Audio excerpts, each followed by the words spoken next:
Hey guys, time for another walk and talk, and the video down below is from Mark Dice. And we're still continuing to see all this nonsense come from the legacy media in defense of Abu Bakr al-Baghdadi, the leader of ISIS who was killed a few days ago. And it really is sad. I mean, I look at some of these people in the legacy media, the absolute mental gymnastics that they're doing in order to defend this guy who killed plenty of innocent civilians, many innocent civilians. And they're still finding a way to make Trump look bad by ordering the capture and execution of this individual. So CNN released an article. This was from their editor-at-large, Chris Kaliza, who does the "How do you do, fellow kids" thing on CNN's YouTube official channel, where he's got his smartphone in front of him. He says something kind of witty, and then it's just so pathetic. I mean, but it really shows you how desperate they are in terms of them trying to, I guess, reach a younger demographic, or at least trying to make their older viewers feel like they're younger by listening to this hip, young, 50-year-old. Anyways, it's just ridiculous. But they released an article saying, or titled rather, 41 disturbing things that came from Trump's announcements. Something along the lines of that. I'm paraphrasing here. And this is insane. I mean, they literally are trying to find anything they can to make Trump look bad in terms of his actions over the weekend. He's just doing his job as the president. And let's be fair, too, the people in the legacy media, they're just doing their jobs. You know, they're no longer fake news. I think they lost that privilege to be called that a long time ago. These people are pure propagandists. And what they continue to do is put out the same three mantras. I keep telling you guys this, and it's going to ring true over the years. Orange man bad, white man bad, and guns are bad, okay? Those are the three things. Like I said, Trump kills an ISIS leader. They find a way to make him look bad. Of course they're going to do this, of course, because that has to fall into one of their categories, orange man bad. They need to keep repeating that over and over again. That head of propaganda in Nazi Germany, what was his name? Goebbels or whatever the fuck his name was. You know, he basically said, repeat a lie until it becomes truth. It's a very Orwellian thing, but this is what you see the legacy media doing. They need to keep repeating these lies in order to scare not just older people. Like I said, most of these people that watch CNN, MSNBC, and Fox News are all older people. But they need to do that so it trickles down. So the older people then scare their younger children, these dumb boomers that watch this shit because they have nothing else to do. They don't work, They have plenty of money. They don't need to work. And that's fine. That's their right.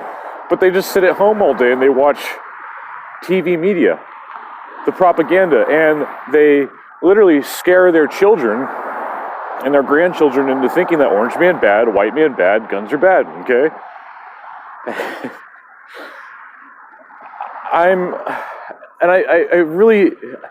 I felt very saddened by the video I watched down below because, the Washington Post article that proclaimed al-Baghdadi to be an austere religious scholar and a conservative pioneer. They literally called him that. And they they quoted him addressing his followers, his sympathizers, basically saying, I'm not going to repeat what they said. You can see it in the video down below. But basically, it was a dog whistle to all his supporters. Let's go check the sound here real quick. Deflected and caught George Kittle. And a first down at the 30. There we go. Said to make sure the sound's all right. But anyways, it is really sad. I mean, it's very sad that not only these people... It's less sad that these people put this out because, like I said, they're doing their jobs, they're puppets, they're prostitutes, they're going to put out the propaganda in order to push a certain narrative. But it's really sad that these people are dumb enough to understand, or rather, they're dumb enough to listen to this shit and not understand what's really going on. if they were to see not just what Trump is doing on the surface in terms of his policies, lower taxes, getting the wall built despite numerous events of obstruction, not just from the Democrats, let's not kid ourselves, the Republicans. He had a Republican-led House and Senate. They didn't want to get a wall built. Fuck no. No, they like open borders. They like the child trafficking. They love the drug running. They love the money laundering. They love the gun smuggling. They love all that shit because they're all criminals. But you have to take a look at what Barr and Durham are doing at the moment. People are going to be going to prison. And not just, these are Trump's political enemies, so they're going to put them in prison. No, these are people that have done very bad things. And if Trump is guilty of doing something like, evading his taxes, which I highly doubt he did. I think this has just been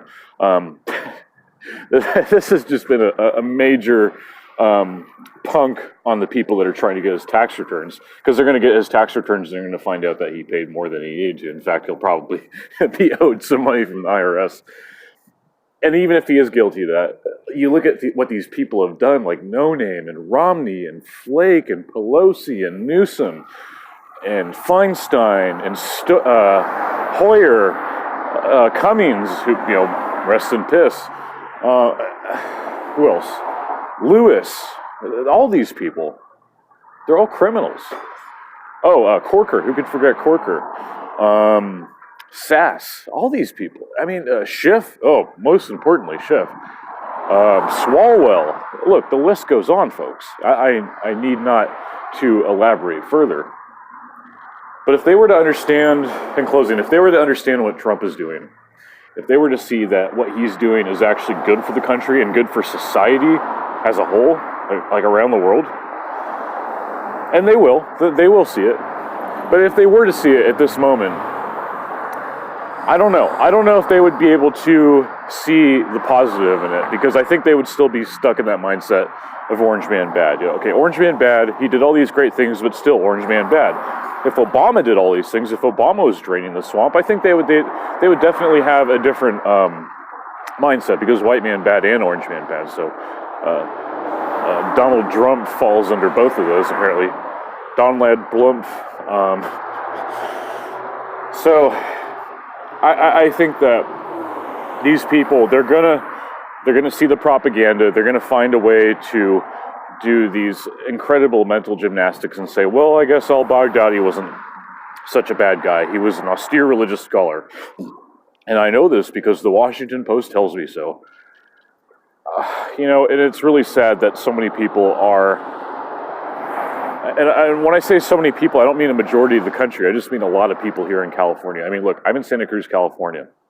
I literally live in one of the richest cities in all of the United States, if not the world. And, we have a lot of people that live here that aren't even from here. I mean, a lot of people are moving in from Silicon Valley. So it just goes to show you how gentrified this area is. But the conservatives that are here, we're a pretty tight-knit group. We stick together.